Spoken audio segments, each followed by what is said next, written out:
So, privileged to have you here, gentlemen. We're looking at a few issues around the transformation of Europe's chemical value chains, the 360 degrees view. We had so many questions when we were in conversation together at this event, and we're going to try and deal with a few of those that we didn't get to answer.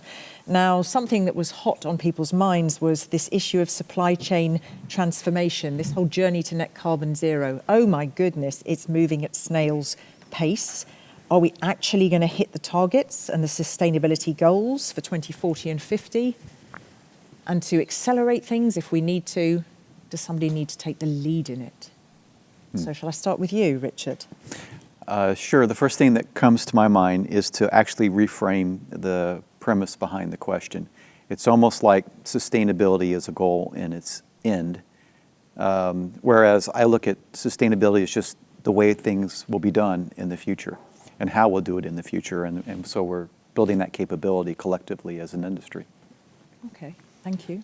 Yeah, from my side, I believe it's not moving at the snail's pace. It's moving pretty quickly now. When you look, for example, at the supply chain in distribution, global shipping, for example, looking back the last 12 months, 90% of all new ships built have been built with dual fuel technology, which can fully run on green methanol or green ammonia.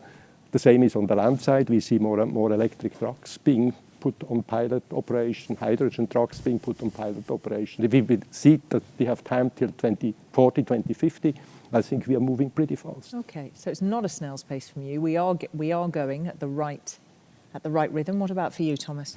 Yes, I think too that the chemical industry, it's imperative and it will be the license to operate to be sustainable. And I think we have started already pilot investments, and this is getting accelerated once we also see that the maturity and the readiness of the technologies are there. And there are other examples where we have already advanced. Think about the CO2 reduction of the industry foot compared to 2015. Already major steps have been done, right? But it's fair to say that probably the biggest acceleration will happen between 2030, 2040. Are you as optimistic, Jan? Do you think, we've got the right speed and that we're going to hit those, ambitious targets? Yes, I'm actually fairly optimistic because I think what we are seeing is more and more also shipping companies are really vocal about what are their net zero targets, right? And they are, anything between 2040 and 2045. So I think that alone will create more and more pressure also from the public, but also from our customers. I mean, who has expectations that when we commit to something, then we also, expect it actually to reach these targets. So I think that will actually further accelerate this transformation. So this question that comes up, and which I popped in there at the end, it was a question in a lot of moving parts. Who takes the lead? I guess you would all say everyone should take the lead, no? Or am I wrong? What would you say? I think everybody is responsible actually for their, for their own. Of course, you need to get general support, whether that's from, EU or other organizations. But I think everybody has to take that responsibility on themselves, right? Otherwise, I don't think we will be successful. No, and I think Europe can take a leading role here, supported hopefully by a clever legislation around it and regulating, but definitely on the innovation and technology. Once again, it's a golden opportunity for the European chemical industry to take the lead and accelerate this journey. And then, transpond this into the rest of the world as well. Because everybody and sustainability is not only a European issue, it's a global responsibility. Absolutely. A couple more questions. There was this proposal that it was about much more of a management of change rather than the tech itself. That was something that was very close to your heart, that lots of people seem to agree with, but there was also a question that came in that's what's your view on senior management capability to understand and harness those technologies, coming into the chemical industry? Yeah, I think the technology, of course, is one side, but for the technology on one side, you have, of course, the specialists, but the senior management must give time to this topic, must understand the basic background of the technology, but management of change is then really making organizations move and making people move. And I think this is the pure task of the top management of any company in the chemical or in the chemical logistics or distribution sector. Do you think the top management is equipped, Thomas, to manage this change?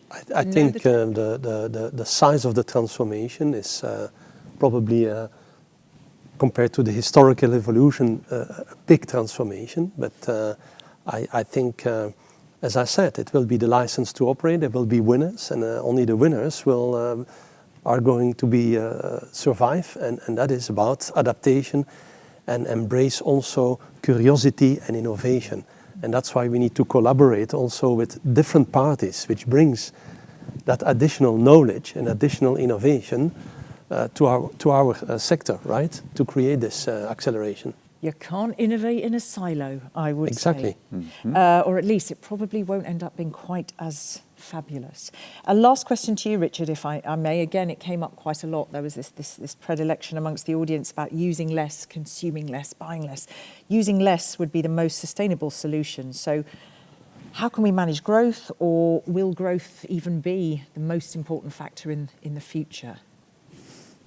Well, it's a good point, and I would agree with it.